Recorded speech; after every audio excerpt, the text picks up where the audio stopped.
This time, we're just going to call the meeting to order. And, I've got other things this afternoon I'd like for it to start. what? I'm sorry, what? I said I have other things I have to be at this afternoon. So if we could start it, that would be great. Yeah, I'm gonna do it. So Dana's gonna take the roll call.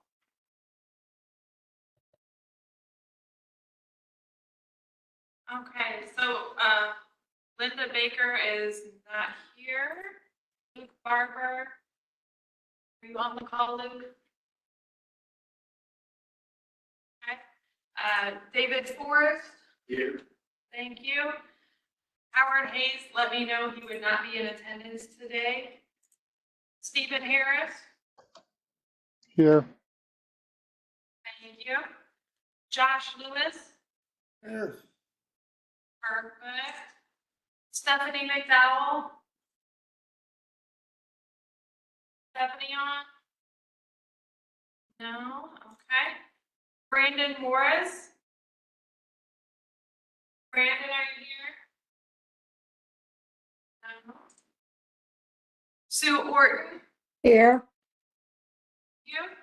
Cheryl Rose, Here. thank you. Gabriella Garbero, let me know she would not be in attendance today. Sheila Sudarwala, Here. here. Robin Holland, Here. perfect, thank you. All right, we do not have a quorum. Will we have a quorum when Linda gets here? Yes. Okay. All right, so we cannot do the minutes right now. And, Got Oh. Brandon Morris? Yes, Yeah. please. Hi, Brandon, are you there?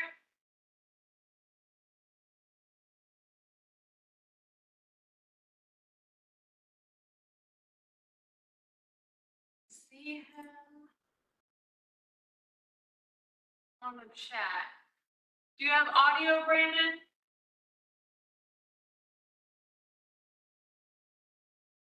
Right, we can't hear you, but I see that you're on here. sure. Brandon, can you hear us? We put it either on the chat or answer with audio.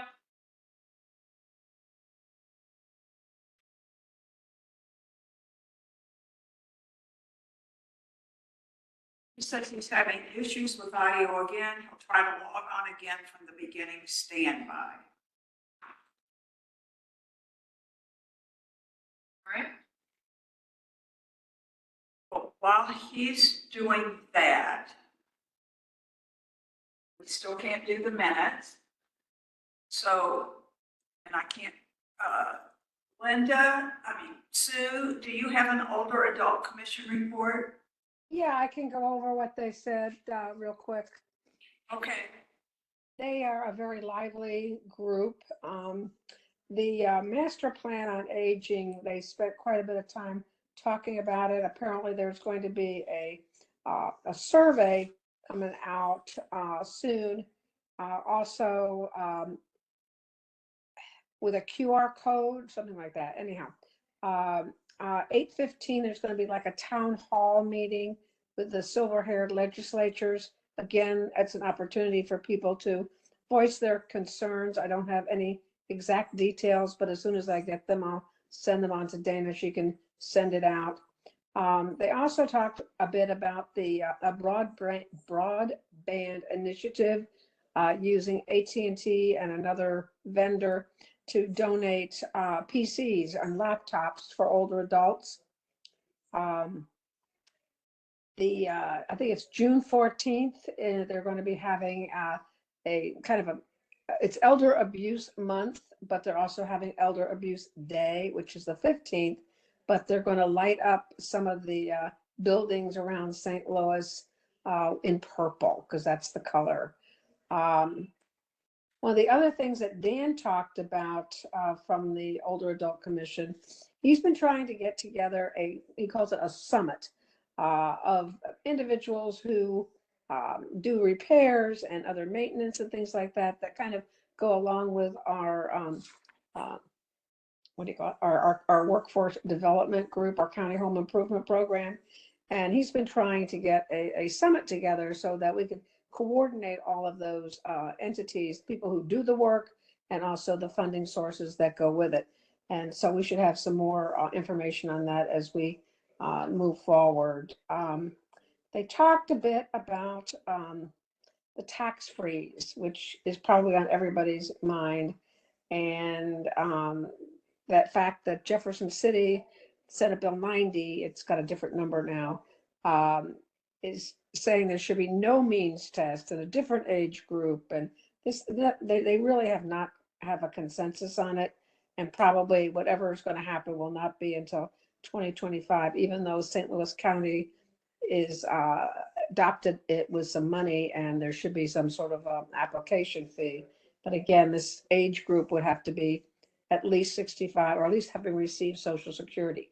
Now, whether that means Social Security disability, that I don't know the answer to. Let's see. They've approached Starclough Institute has gotten a $2 million grant for accessibility study, and Paraquad's also received some money for it from the Missouri Foundation for Health. So there's monies that are coming in for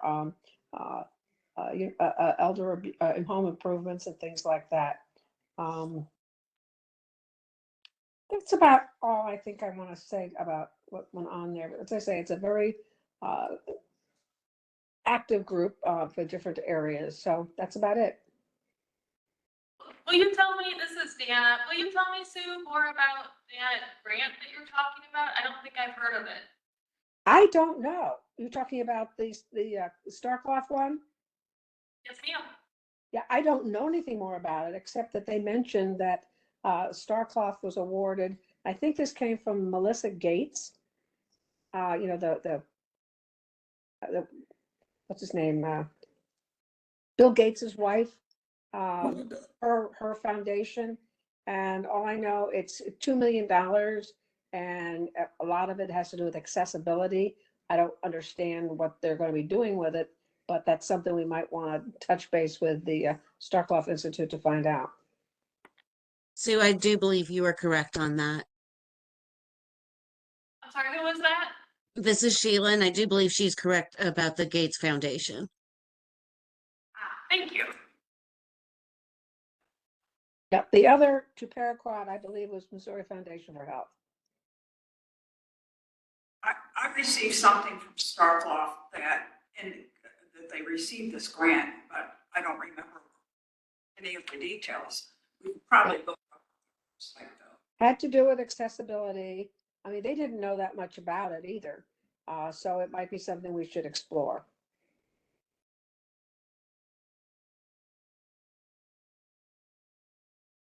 Maybe we could have somebody from Starclough talk to us about it. Yeah.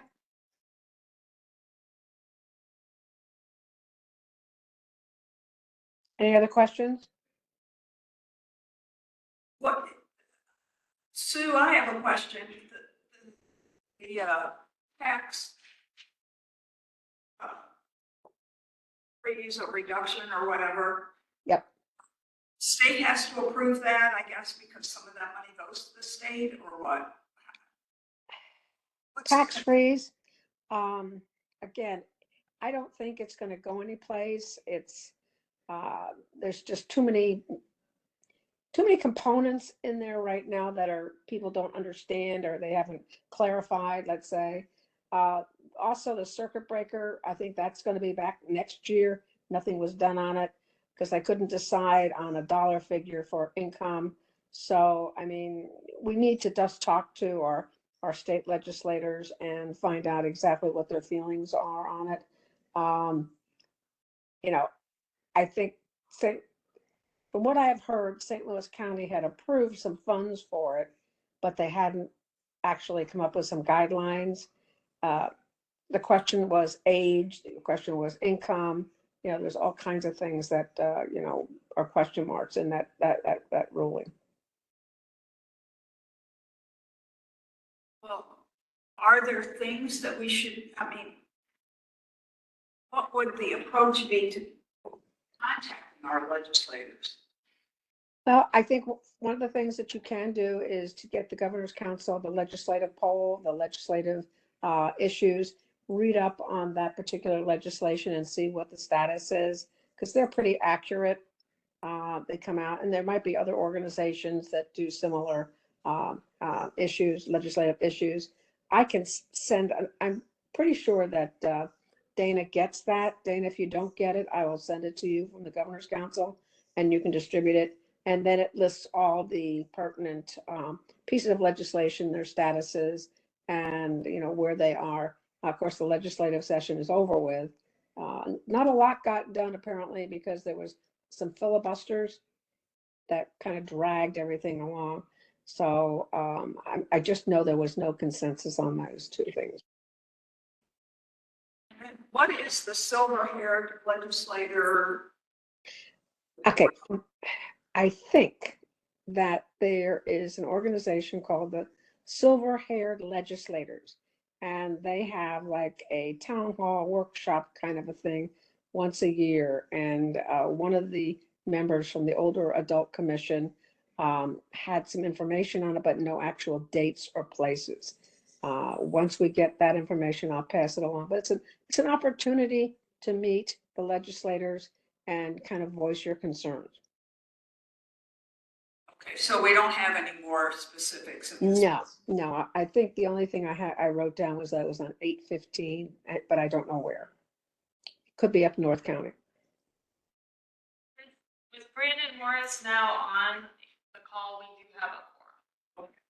So we have a quorum, and we could approve the minutes.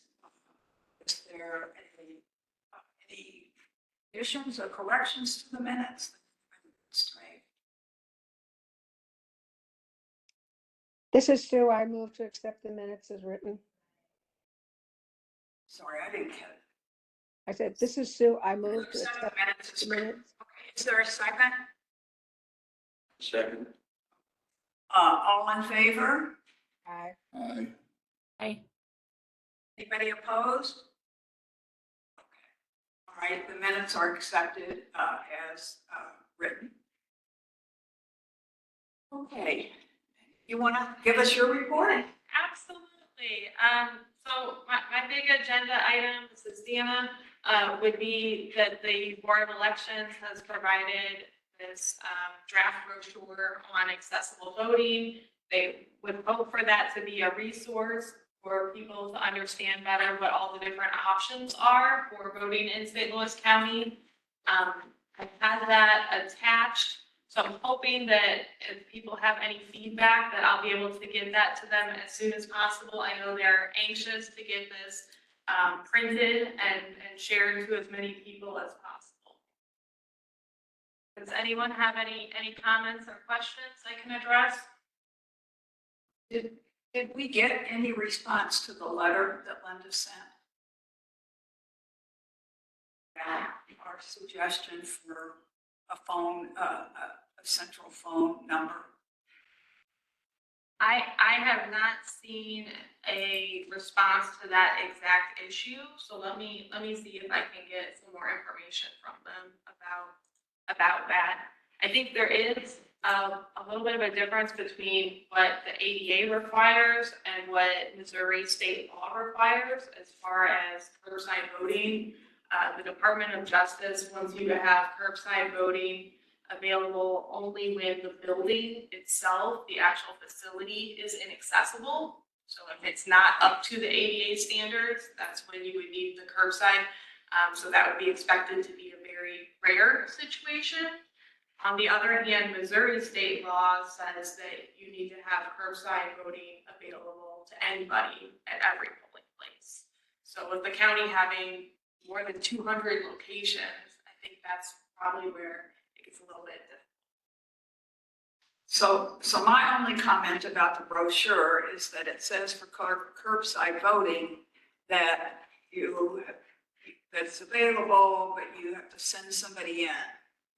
And that is not the recommendation that we suggested was that they have some kind of phone number posted, some kind of way that people can call if they need help, instead of waiting till they can find somebody who will go in for them. So that's my only comment about the brochure. Otherwise, I think it's fine. Did anybody else have any comments about it? This is Sue, and I agree with Cheryl, looking at it, that we should really have that contact number. That's really critical for people who need to have the curbside. Concur. Okay. Robin or Sheila, did you have any comments about it? I do not. This is Sheila. I do not either. Thank you. So what happens, Dana? Do you just get back to them, or what is that the process? Yeah, I'm gonna get back to them about that feedback and see, you know, can they go with the recommendation of the group? Do they have a different idea? I know the city board of elections is using doorbells at different locations for people to notify.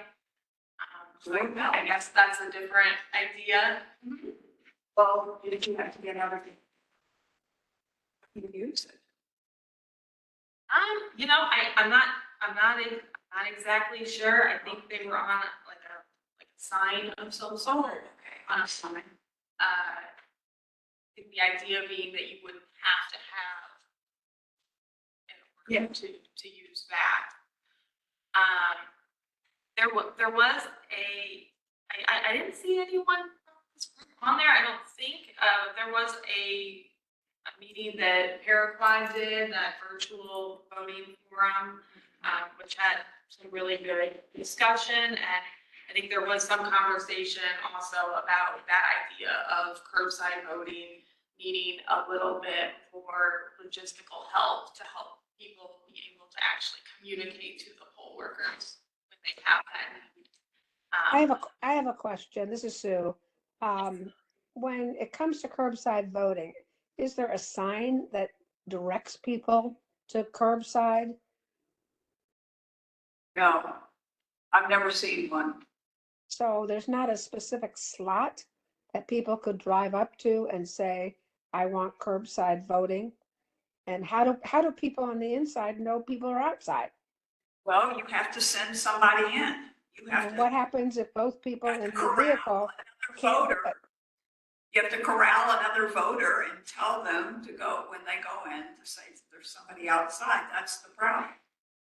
Yeah, I think, It's a busy voting day. That's probably Yeah. the issue, because people are always glad to help. But like at the last voting, I was at one of the polls. I mean, it wasn't very busy. And it could be a while if somebody drove up before you could find somebody. yeah, I think there should be some sort of a lane or a specific spot where people could drive up to for curbside voting, and, a sign that says curbside voting here, and a phone number to call to have somebody come out to assist. A particular spot might not be workable at every voting place, but it's a good idea when it's possible. Well, there's a parking spot, right? Well, So maybe an assigned parking spot. yeah, I guess, yeah, sure, there's parking spots at every voting place. I mean, I've seen parking spots assigned to pregnant women, people who are in labor, people who are disabled. Why couldn't we have on voting day, maybe just one slot or so that people who need curbside voting pull in there? So that would require them to have a sign on a pole. I don't know. Kind of expensive. Arguably, what you could do is just print out a temporary sign to put over, say, a handicap parking, sign, Uh-huh. and designate that for the day, anyway, as curbside parking. Because it's definitely doing double duty, because chances are the people who need the curbside parking are people with disabilities or otherwise mobility, or maybe even visually or have hearing issues. The That's an idea. expense involved in getting 200 signs that way, but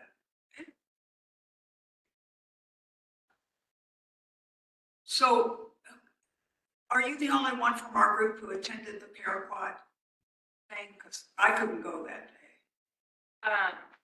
Stephanie McDowell was one of the panelists on that discussion. So she was in attendance also.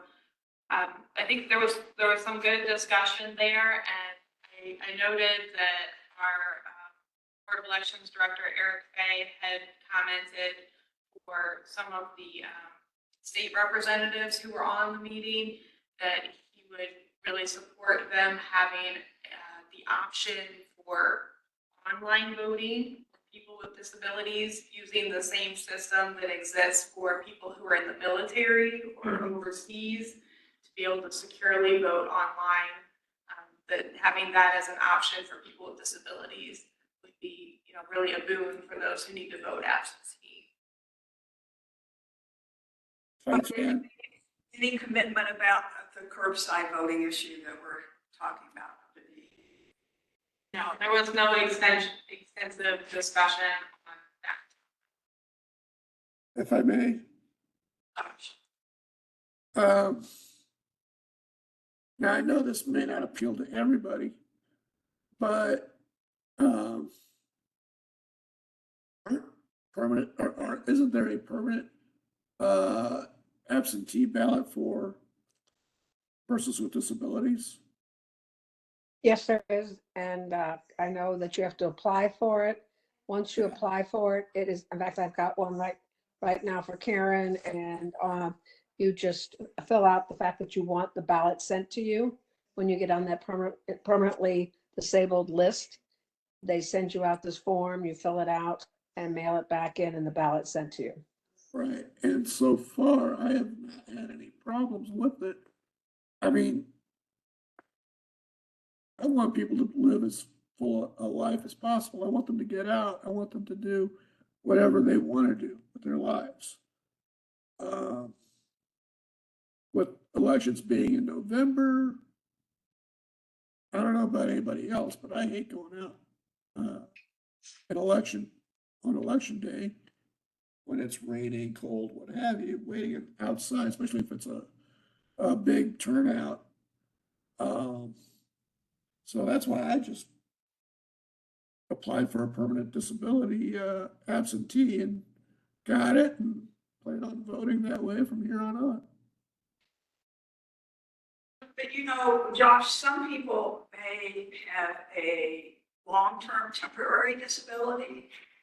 So they may- Yeah, I understand that. It might be that it might be a married couple where one of them qualifies for the disabled voting, but the other one doesn't.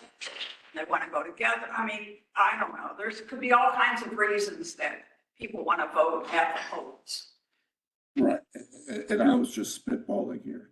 I'm not trying to advocate one way or the other. I'm just saying, that's an idea. That's an option. Yeah, absolutely. My son's on that list, and that's what he. Different people are different.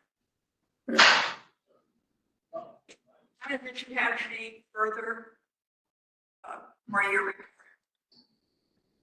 Yes, I want to thank you, of course, for the feedback on the brochure, and I will get information from them and see what the plan is for curbside voting, if they're gonna make some changes there. And then just reporting out on some of the other things.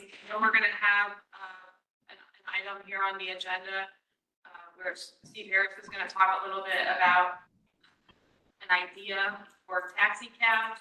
I just want to remind everyone again that we're all invited to attend the next taxi cab commission meeting that's happening on June 26th at 10 a.m. on Zoom. And if you need me to send you the agenda for that, I will look for it and get that sent to you. Just let me know if you're interested. Just related to other things I've been working on. I think I let you guys know that I was doing some work on revising some policies and procedures for St. Louis County employees for reasonable job accommodations. And the Civil Service Commission is having a hearing tomorrow to adopt some civil service rule changes that I proposed related to that. There are a couple of our rules that use the word handicap. So I'm asking them to update that language to be more current. And it's also going to reference our new reasonable accommodation process that's been adopted. So I'm excited to see those changes.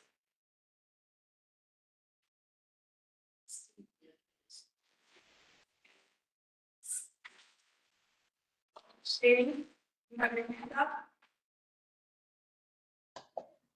Yes, it was in relation to the curbside voting. The only thing that I had was a thought that if, I might prefer, I do the mail-in voting myself, but if I was going to do curbside voting, I thought an idea might be that instead of trying to make all 200 plus available, that you make, a couple of the locations,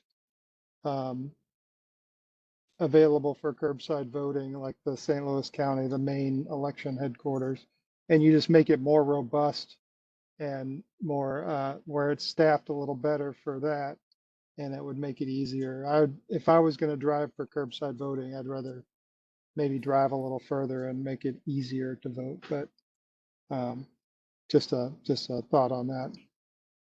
I think that's a good suggestion. I would like to see more than one location, but it doesn't have to be all 200, I suppose. Yeah, I mean, if it was, 3 or 4 in different parts of the city or part of the county, I mean, where kind of equally spaced and it would be easier to get to. And that would require less staffing, and then they could make, have a specific lane, could be at a location where they could make a specific lane and a sign, just an idea. And maybe those locations could have extra staff or could have more of the students or somebody available to watch out for that. So that might be something to put in. Keep in mind with that they are required to have curbside at all of the locations. Oh, they are. Right, that's the Missouri law. They do have at the Northwest crossings where they have their offices, they have designated curbside voting parking spaces so that people can pull up and vote there both before the election and on election day. But they could encourage people to go to certain sites. Or site, I mean, even though it's available everywhere, they could encourage them to go to certain sites where they have for service, better service, something. An extra voting machine or, you have to take one out of process to take it out to the car. That might be a suggestion. I'll pass that along. Hi, I apologize for being late. Are you reviewing accessibility standards?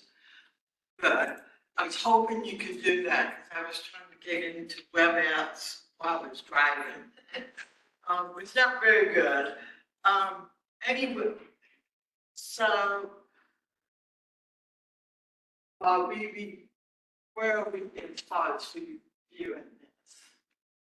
So we finished our discussion of that. Did you have anything you wanted to add, Linda? Well, I noticed the next thing doesn't have, we talked about a central telephone number that they can call. And I heard that they have an app that you can find out what polling site has a short line. So somewhere here, a centralized telephone number. I mean, they got this. It says contact us.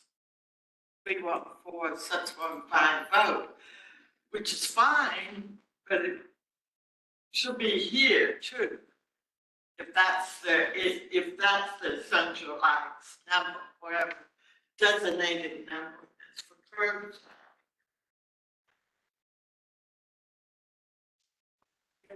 Of the app. I think something about the app should be in here, so if you're driving around and trying to find the quickest way to vote, you go on your app. That way, it kind of talks about having additional staffing. If they know you have a short line at this site, they can go there and be easier to be served than um, so that's one two piece. All right, thank you. Those, all of those recommendations. I just wanted to add, this is Sheila, maybe perhaps related to this conversation or what was just discussed about a phone number.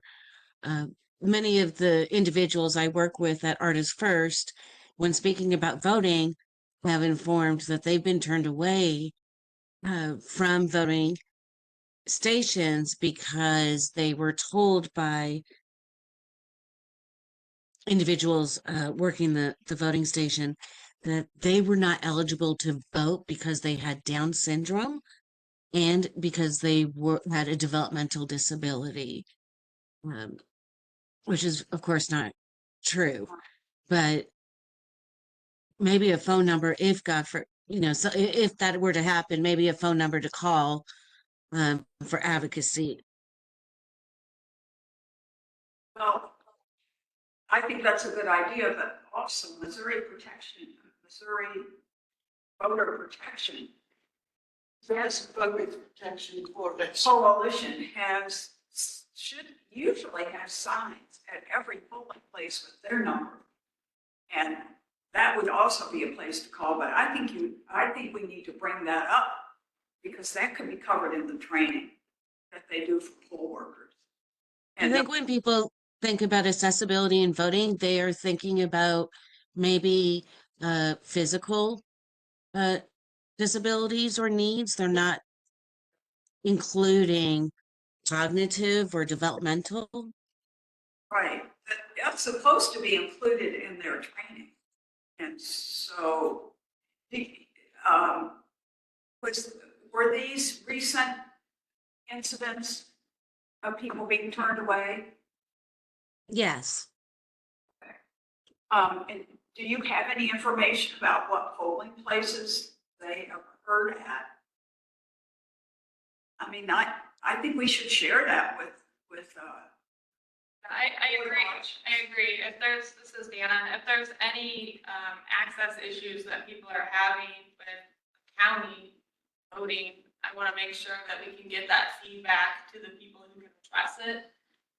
So I would love to, have anyone who's having a problem contact me so that I can make sure that information gets where it needs to go so it can be addressed. Thank you. This is Sue, and I have just one little comment on the curbside. I know that some of us think about people who are disabled or permanently disabled or have difficulty getting, into the polling place. But what happens if somebody is having knee surgery or they break their leg or something like that? So they're really only temporarily, cannot maneuver into a polling place. Those individuals need to be considered too, as far as curbside voters. yes, I agree with that. That's a good point, Sue. People need to think broader. Everybody needs to think broader in regard to disability. Somebody I know that had knee surgery, and when she was recovering, she talked about it was an eye-opener for her to realize how difficult it was to maneuver in her home as well as her community. So I always tell people you're temporarily able-bodied. It can happen to anyone, anytime. So an incident of broken leg or whatever, they may want to vote. So that should become under training, but I also think it needs to be covered. I don't know how you, I don't have the answer, but how can the public know that don't have to have a permit to access curbside voting? What does it say on the brochure about curbside voting, Linda? You got it? Basically says curbside voting. Voters who are unable to physically enter a polling place can vote curbside or outside the polling place in their vehicle. So it doesn't say it has to be a permanent distance. So that's good. Right, it doesn't even say disability, which Yeah. I think is wonderful because there are many people who have disabilities but not label themselves that way. Right. It's true. It's a two-way street, and the public needs to know that. But that brochure is, they're planning to get that out to everybody, is that correct? I believe so, but I do want to verify that. It's on my list to ask. So Linda, we have gone through the roll call, we approved the minutes, Sue gave her report, Anna was giving her report, and that's where we are. It covers some ground. Okay, well, thank you for doing that. But I don't know, Dana, were you finished? I'm finished with my report, so it'll be the chairperson's report and our new business from Steve Harris, the agenda items that are left. Okay, I go ahead and do my report. Basically, I have sent the information, I think I spoke about it in May. New updates on the brochure for UD to Fred and Lisa's office. I called this morning to follow up. I said in my email that we were going to have a meeting today. Did not hear from them, so I called this morning and he didn't call me back. So everything's kind of on hold right now. Well, the last communication Linda got, or we got, said that they were still talking with the county counselor's office. And we don't know exactly what they're talking to the county counselor's office about. We don't know if they're talking about the ordinance we proposed or the brochure, ordinance with the brochure. We're just not 100% certain as to what it is that they are consulting with the county council. So I will follow up again, see what happens. And I did say in my phone message, just because this was the last meeting till September, that we certainly can meet over the summer. So disappointed to hear that myself. Hopefully can move on this in the fall. But in the fall, they're gonna talk about budget. So I don't, again, it's I undecided. think we need to stay on them during the summer. And if we have to meet with them or communicate by email over the summer, we need to, because you're right, once the fall starts, they'll be dealing with the budget. Yeah. Okay, so that's basically my report. And I think I know jumping here to new business, before Steve talks about wheelchair accessible taxi service, I want to remind people there's a taxi cab commission meeting, I forget what the date was, later this month. And just kind of hoping, I know that Shara expressed the interest, hoping that other members, it's all virtual. Steve, since you seem to be interested in accessible taxi service, is that something that you could attend to, a virtual meeting? Get a date and time for you? I think I got the email on the date and time, and I should be able to attend that. Okay, thank you, Steve. So Steve, I'm gonna move on to you about wheelchair accessible taxi service. Okay. Well, after the last meeting when we discussed the wheelchair taxi commission, I was curious and I went back to the transportation matrix that we have posted. And I wanted to see kind of where we sat as far as what's available for wheelchair taxis. And on that list, I could only find two companies that listed wheelchair taxis. Um, One was one that I've used many years ago called Metro West, and the other one was like the county cab or whatever. And the one that I had used, Metro West at the time, and it was listed on our transportation matrix as having like 15 wheelchair taxis. Like I said, I used that probably 7 or 8 years ago before I got my van. And I did go to their website and they seem to be out of business. So I could not find a way to contact them. So I was curious on looking at ways that we could maybe, how other cities maybe have dealt with trying to increase the amount of wheelchair taxis. And one of the things I found, I shared with Dana a little earlier, was Seattle. Seattle and Kings County have a similar kind of situation with the city county relationship.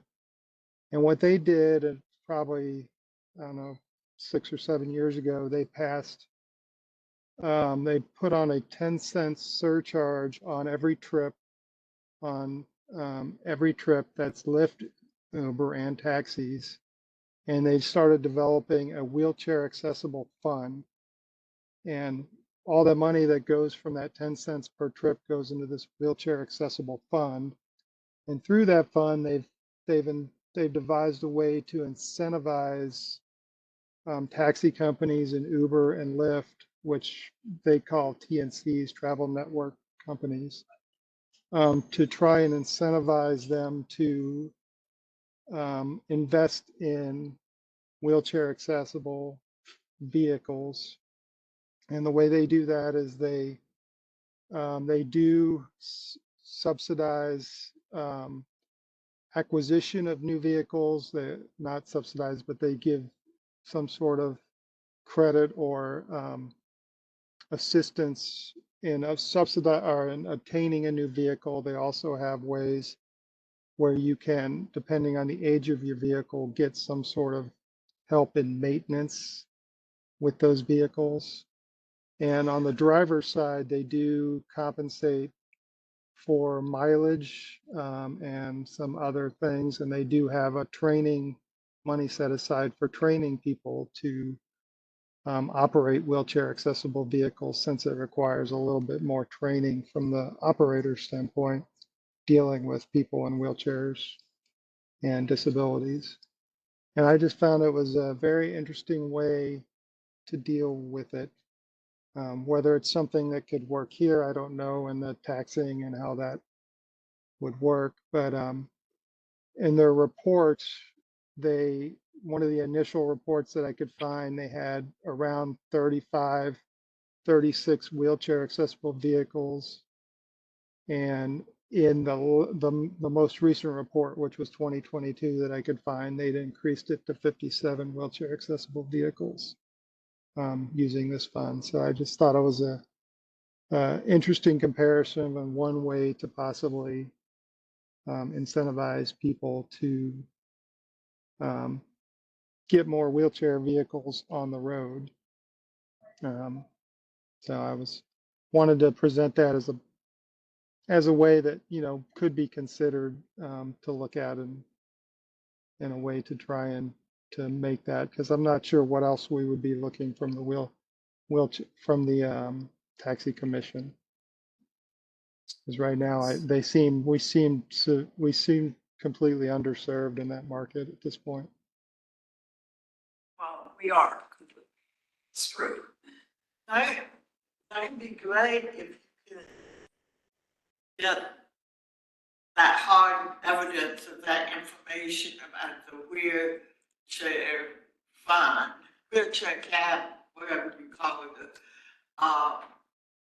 If you can get some good information on that.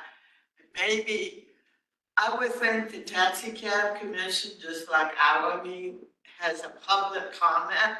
So if you could attend that meeting, you can sign up for public comment and bring that up.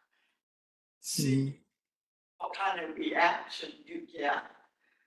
I do know in Chicago, at least I've seen the wheelchairs van in Chicago. But I don't know how they set it up, but I know it had lots to do with the independent living center. Is in Chicago. Had a lot to do with getting that started. So Chicago is another place that we can take a look at too. So Yeah, I was trying to look at cities that, even though Seattle's definitely a bigger city, you know, that were a little more comparative as far as size. Chicago and New York, I know, are just such larger cities. And I know New York had originally, they had a plan through higher, um, through more stringent regulations to try and increase it. And it, you know, it's, according to articles I found, it hasn't exactly worked the way they had hoped. But so there's probably more than one way to get to it, but it's something that I think needs to be looked at as a way to get more on-demand transportation for people with wheelchairs and mobility issues. I think that's a great idea because somebody's done it. It's been successful. And 10 cents added to every ride is not prohibitive. You know, I mean, it's just not prohibitive. A way to raise the money. And, you know, it's really important because, I mean, I've traveled with my son, but I can only go to cities that have transportation. I wouldn't choose St. Louis because there's, Right. you know, Well, there's a lot of cities I just couldn't even consider. well, there was and when I was researching this, I did find a website called wheelchairtraveler.org, and he had a scathing review of St. Louis Saw that. in this regard. And so that was one of the things that I located that was not particularly, you know, promising for our area. But Yeah. So I appreciate, Steve, if you take a lead on this because it's something that is needed in our metro area. And I'm thinking, is there any room? I put you on the spot here, Steve. We have looked for someone to serve on that commission. Is that something you might be interested in serving? on the taxi cab commission, possibly, I'll have to see when their regular meetings are. But yeah, I might have some interest in that. I have a feeling that meetings are not as regular as ours, but I guess there's a burning question here. Can a person serve on more than one county commission. That's something you Is, have to check out. and is that a county commission? It's a by state, it's a by city. Oh, I it's not, wasn't sure how, it's a regional commission. But you can serve on two. Dana had already checked that out. Correct, yes. So, and the Johnson County Commission is not a county commission, it's a regional commission. So you should be able, got an answer. So this is exciting.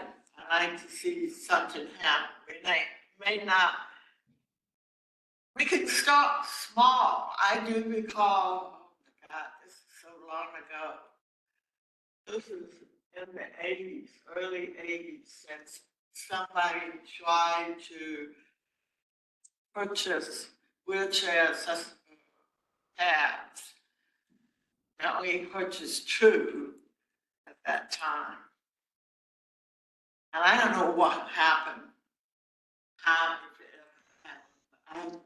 We have been discussing this topic since the 80s, to my knowledge. I bet. I did find something that Paraquat had done something with this issue, and I couldn't find a date on it, but there was something in a Missouri document PDF that Paraquat had worked with some funding to help a couple companies get wheelchair accessible taxis. And one of those companies was that Metro West, which I think is now folded, but We should also remove that from our thing. If that's- Transportation nature. Yeah, from the matrix. I mean, it's not available. yeah, at least I couldn't find a contact for them that was workable, but When I first joined the county 1 year ago, almost to the day, at the meeting, I think there was some discussion, and maybe Brandon and Stephanie were both the ones who were checking out the matrix and seeing if it was updated. Has that That's been right. how we normally operate, or? Thank you for refreshing my mind. But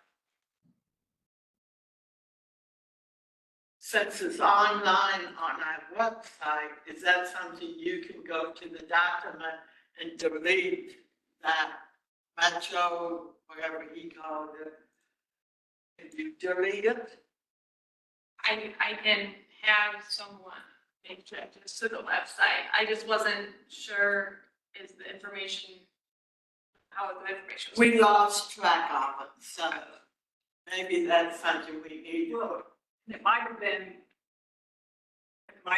operating then and not now. The last report, they said everything was okay, and I said, please keep looking at it, and then somehow it got lost. I'll try to be on that taxi cab commission meeting and see if we can ask them to please tell us what's out there if they know. And then we'll have that good information that I can use to update the list. Their website information is out of date as well. Because they list some accessible taxis on their website that those companies are not in business. And it would be good for Steve to have a public comment on that meeting. Probably Steve needs to go to their website to find out what's the protocol for that.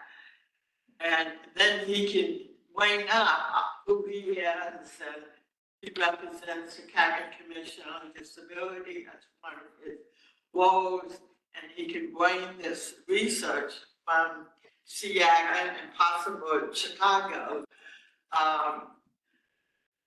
We need something, because I know a guy named Chris Worth. He would use it all the time. And many more people that have mobility issues would use it.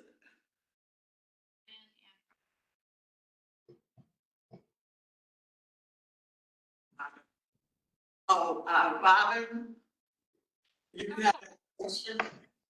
Yes, I was just going to tell Steve, I can't remember what they changed the name to, but when we traveled last year to Oklahoma City for the Community Transportation Association of America conference, they had a lot of information about accessible taxis. I don't know what their new name is. I can look for that information and get that to you.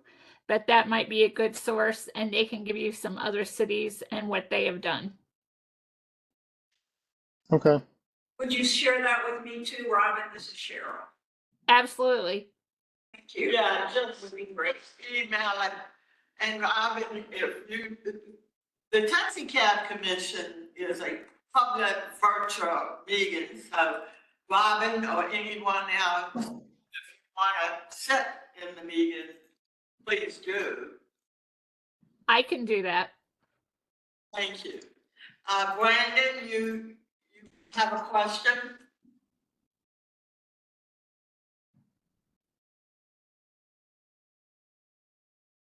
Brandon Morse, are you there?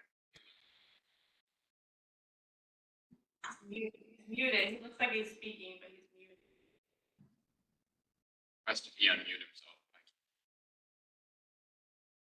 There he goes. Hello, can you hear me now? Yes. Yes, I wanted to just make a note. And when I made some phone calls last year in regards to transportation, the taxis are for individuals who would like to go wherever they want to go. However, several municipalities have transportation whereby they will provide services for people to go to grocery stores or other kind of general places within the community. So that's an option for those who want to go somewhere but don't have the option. They can reach out to their municipality and see if that might be a pathway for them to get to other areas within the community, just not a particular area that you're trying to go at a specific time. We need to get beyond doctor visits, medical visits, because people with disabilities, and again, right now, my pal, Chris Wood, Chris is an artist, and Chris is a speaker. He just was honored at the History Museum. So I point out an example, and Chris, all of you, you don't just go to doctors or church or grocery store. You do other things in your life. So I always believe that pictures are worth 1,000 words. So if you've got a picture, a photo of yourself in a movie venue or something fun, I think people need to see that. You know, and if there's opportunity to do so, you can't, just like here in the public comment, you can't just take over, but to be concise in your presentation, somehow you need to get the message across that people need accessible taxis. I can think of, I go to the theater and need a ride home because my friends are going somewhere else. And I can hop on the taxi and go home. In this case, Uber or Lyft, but we need to think about do they call it on-demand service? That you can, anyone could call. And it's particularly important if you have a disability and you're at movie theater or concert venue and it lets out at 11 o'clock, and you have no way to get home if the on-demand can't come get you. Right. And there's also a safety issue. Again, again, he told me about a story about being in a bus stop. And that was pretty scary to be there in the dark by yourself waiting for a bus. You know, I hate to say it, you're vulnerable. I'm vulnerable. So if I know I can get door-to-door service in the example that Cheryl gave, 11 o'clock at night, midnight, whatever it may be, it's reassuring to me I can get home safe. The message is that people with disabilities everywhere, whether they're visible or invisible. This is Robin.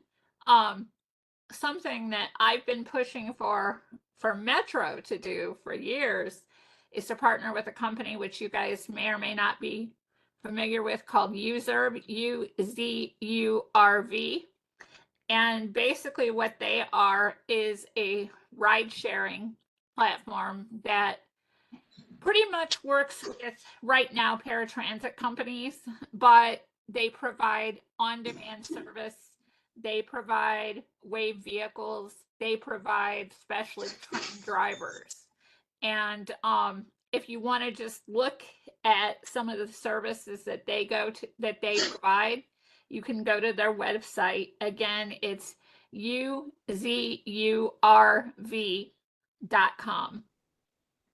Did you say that UZURV? Correct. Correct? That is correct. It's uzurv.com. They also do consulting. There's a company associated with them called Accessible Avenue that gives you a lot of information about accessibility and transportation. So that might be something else you want to check out. But for years, I've been really pushing for Metro Transit to partner with them to provide on-demand service for that reason, so that people could actually call, you know, maybe 30 minutes before and get a ride somewhere that they needed to go. So I didn't know how many people were familiar with that, but I wanted to share it. Is it here in St. Louis? No, it is not. I wish it was.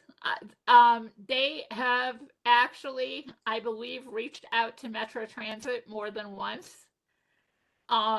But it isn't available here. It is available in several cities. It is available in Jacksonville, Florida, Charlotte, North Carolina, Las Vegas, Chicago, I think Orlando, several other cities across the country. Well, this sounds very good, Robin. It would be important for you to be at that virtual meeting to share that information. I can do that. And I think, you know, I've followed Uzurv for a long time. And so far, all the reviews that I've seen have been really positive from the people that use it. You're a good example. That's great. Great.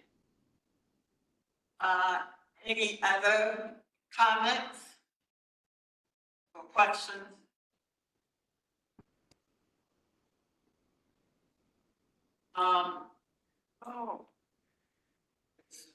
Part of this is in Maryland, I see, and I use that when my son and I went to Washington DC because the airport's in Maryland, and they had a good service to get, you know, to take us from the airport into DC. But once you got into DC, that was. But did you use Metro in DC? Yeah, but it's a long story. Okay. All right. Moving on. Do we have a public comment today? We have no one registered for public. right, before I adjourn, one is in 8.1, the next meeting is September 9th, 2024. We will continue to meet at 1 o'clock and have hybrid meetings. And I will be following up on the UD concept this summer. Hopefully we get something done. And so any new business we need to discuss before we adjourn?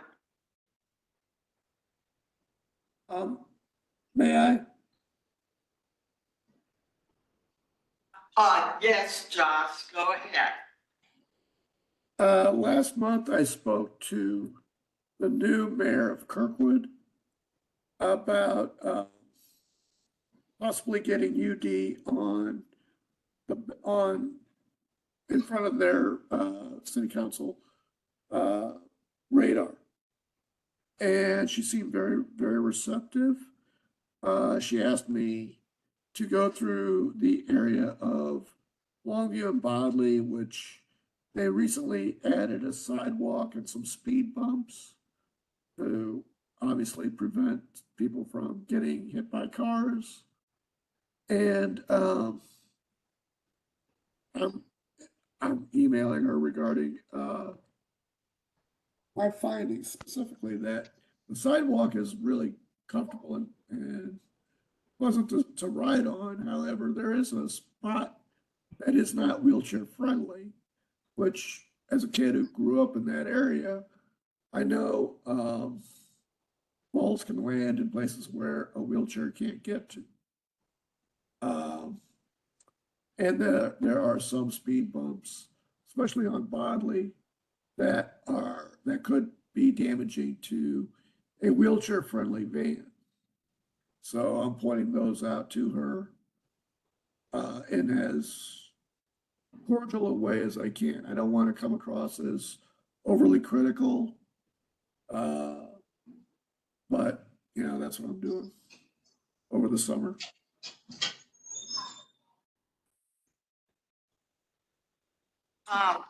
Very good.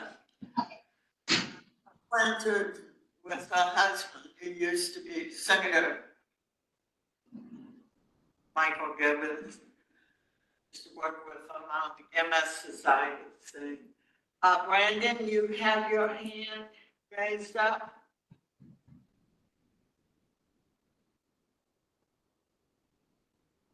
Yes, I was wanting to just briefly before we adjourn, circle back to the voting discussion when one of the panelists commented that the individuals with Down syndrome was turned around.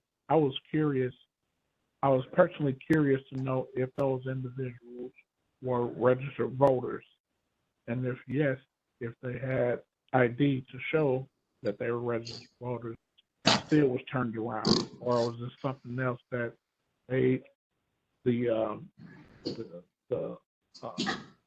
people at the polling place just say no, they can't vote? Yes, that's important to know that they are registered voters and have ID to prove that they're registered voters.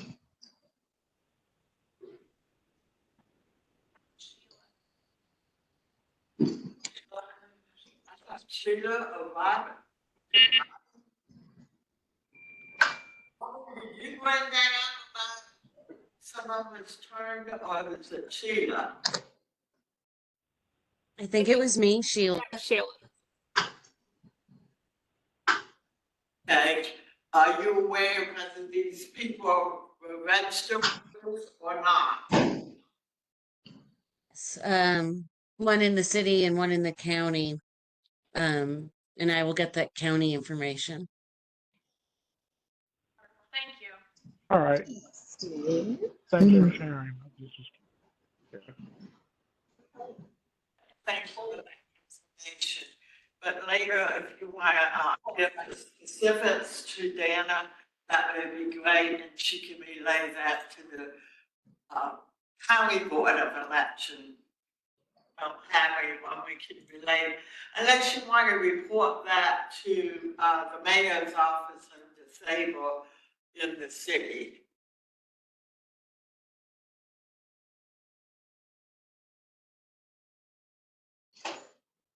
Okay, any, when, when did you get your hand up? Yeah, I did. I just wanted to bring up one real quick thing. Not a lot of on this, but as you may know, Smart released their report card on Metro Transit this past week, and has since reached out to Lisa Clancy's office to see what the county can do to help us to hold Metro accountable for keeping the promises that they had made.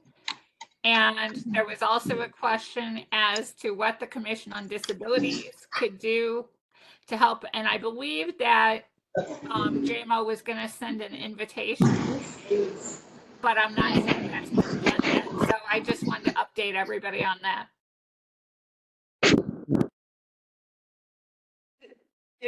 Robin, did you go to the meeting? Wasn't there a meeting about Metro that Paraquat or somebody had recently? We actually have meetings every week, which where we organize with Smart. And then last week we went to the St. Louis County Council meeting, and there were 3 of us who testified and presented our report card as to what their grades were over the past quarter.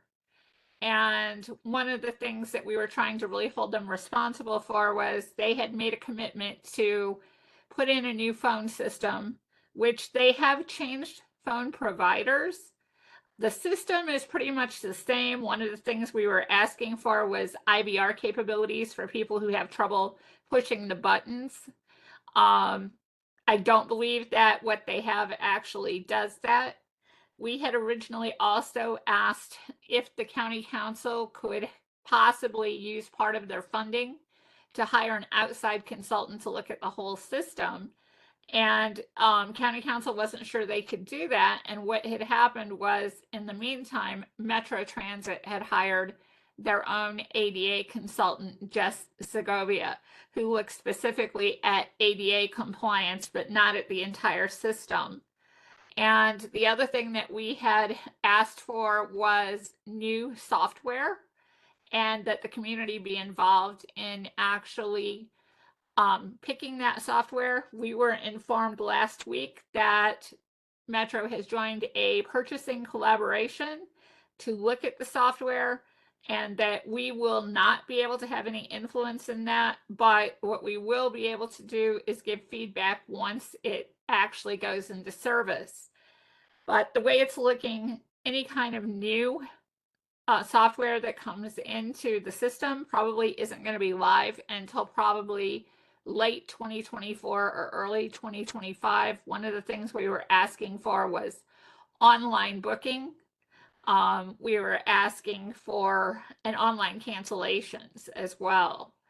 So that's kind of where we are right now. The one thing that they have done is they are reworking the Metro Advisory Committee to make it more of an steering committee, and with a larger spectrum of disabilities on that committee.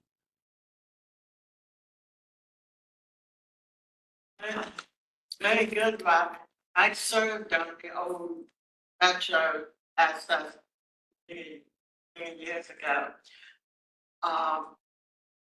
I'm glad to hear about new software, because earlier we talked about County Board of Election as an app to tell you what polling sites has the shortest line. To many, also political campaigns, if you need to cancel something, that constantly tells you, are you confirmed to do X, Y, Z? And they can do the same thing, Joe. If someone has to change their ride or cancel or whatever, they should be able to say yes, no. They can do it automatic. So I'm glad to hear that it's, hopefully, it would be a reality that we have online applications, online cancellations, as well as online confirmation. That's our goal because that's what we really want to see for a lot of reasons. First of all, because sometimes you can't get through, and when they switched the phone system 2 weeks ago, it was a nightmare to get through, even though they provided 3 different phone numbers. I know me personally, I had to go a really roundabout way to get a ride canceled. And so we're really hoping what we found out as we were advocating for all of this was that the software that Metro was using last year was pretty old. They were using an old version of Trapeze, which was Trapeze 15 at the time. The current version of Trapeze is actually 23. I think they're on a newer version now, but they're not sure if they're going to stay with that. But keep in mind, they've been promising this for over a year now. So we'll have to see what happens. And I know Lisa Clancy's office is trying to really look into this now and see if there's anything that the county can do to help us to hold them accountable. So Robin, I have a question. You said this group that you're a part of meets every week. Is that correct? That's correct. It is SMART, St. Louis Metropolitan, oh, I can't talk, St. Louis Metropolitan Alliance for Reliable Transportation. And Paraquad actually hosts the meetings, but it is an independent advocacy group. It's every Thursday evening, and Steve and Stephanie McDowell are both in the group as well. I just wondered if perhaps you could give I don't know, I have to ask Linda what about maybe giving us a report at our meetings, at our monthly meetings on what's going on. Sure, that could be under new business. New business. Just to let us know what's going on with that. We can see if there is a way that our commission. I'm just wondering about making sure that it will be relevant to advice to the county council. Well, if Lisa Clancy's looking to. I believe it is, quite honestly, because here's the thing. Metro gets the majority of their funding from the county. And one of the reasons that SMART started testifying before the county council was because we were not getting any kind of movement from Metro before that. They were pretty much ignoring us. So what we ended up doing was we testified before the county council, asking them to take a small percentage of the funding, the last funding that Metro received, and use that to hire an outside consultant. Unfortunately, the county council wasn't sure they could do that specific thing, but they did put some things in place. They did ask for quarterly reports from Metro, which is why at the meeting on last Tuesday night, not only did we testify, but Metro Transit also had to give their quarterly report. So I do know that the county council is paying a lot of attention now to what's going on with Metro, particularly since the service cuts in North County and also the problems with paratransit.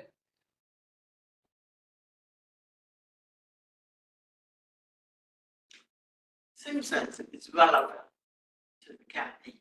I'll check and make sure that it's something that they feel is appropriate for us to cover.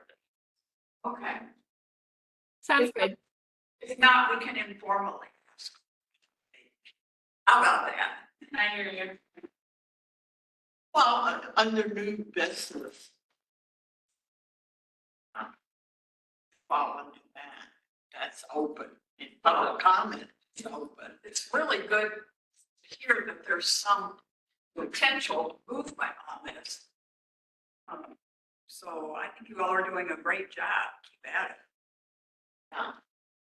Yeah, the important thing is that, when we went out after a portion of their money, it wasn't really to take their money, it was to get them to actually pay attention and do the things that they should have been doing all along.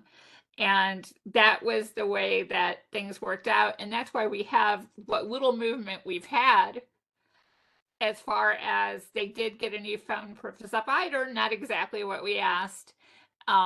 They did do some other things that have gotten a little bit better, so there's some improvement. They have improved some of their customer service training and their sensitivity training, which is good. So that was the goal in doing this, was to try to get them to move forward so that we have a viable system that works like other cities have. Well, thank you. Personally, I'm thanking you for what you and your committee are doing. It's great. You're welcome. Thank you, Robin. Uh-huh. Yeah.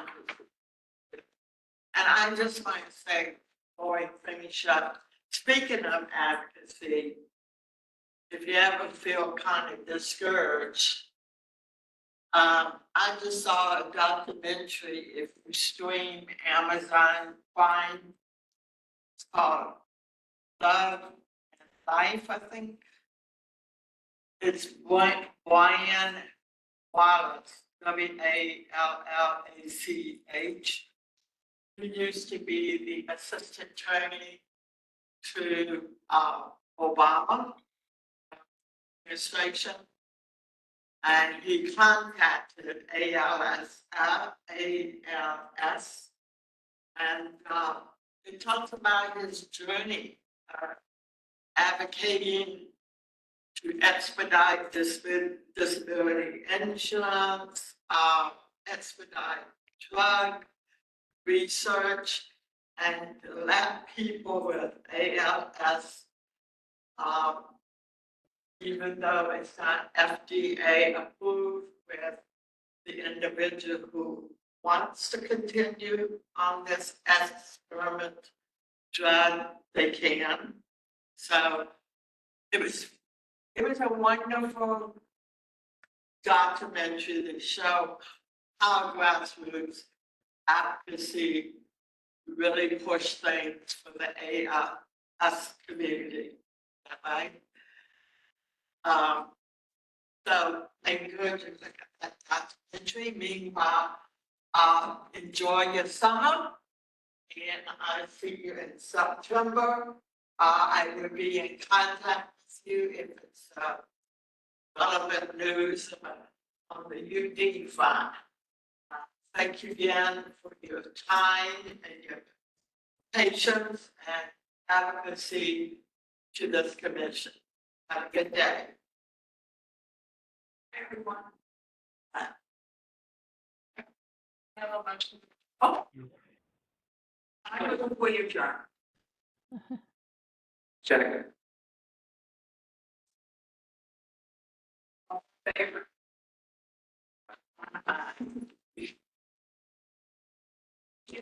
All in favor? David, bye everyone.